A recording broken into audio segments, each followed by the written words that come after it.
Hi, I'm Sean Fine, a gastroenterologist here at Brown Medicine, and I specialize in inflammatory bowel disease. Inflammatory bowel disease is an inflammatory process that can infect the gut, their intestines. There's two types. There's something called Crohn's disease, and the other one's called ulcerative colitis. Some of the symptoms could be vague abdominal pain, change in bowel habit patterns, more frequent or loose stools, moving your bowels in the middle of the night or getting up multiple times. That's not normal, and that's something that could be a really strong indicator of inflammatory bowel disease. Most concerning sign to patients often is blood in their stools, which can be quite prominent and scary. And then, just putting off some subtle signs like weight loss unintentionally.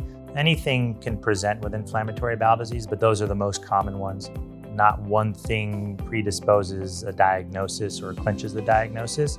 Genetics plays a strong role. Environmental factors really comes down to a dysregulated immune response to someone's microflora, microbiota. It's quite complex, but there's nothing that a person can necessarily do to avoid it. But basic practices, eating healthy, lifestyle habits, not eating a lot of processed foods or sugary foods, they may be able to protect you in some ways against inflammatory bowel disease.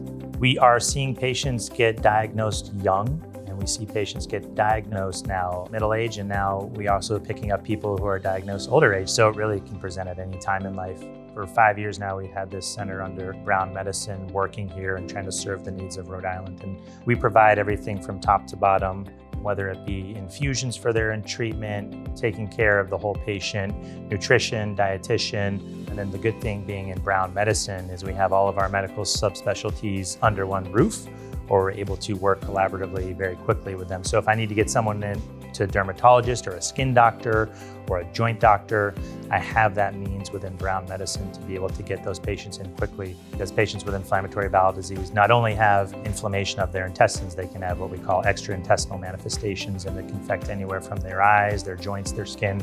So I think over time, having this center here in Rhode Island, offering this specialized care is of the utmost importance, because the disease we know is not going anywhere, and we're seeing numbers rising. Our passion and being driven towards research and further understanding inflammatory bowel disease that can lead to treatments down the road or treatment development is what we're passionate about. So being involved in clinical trials, being involved in unique research opportunities with other institutions who specialize in IBD, with the complexities of treatment that are becoming available. It's an exciting time, but also a necessary time to have this center here for our patients in Rhode Island.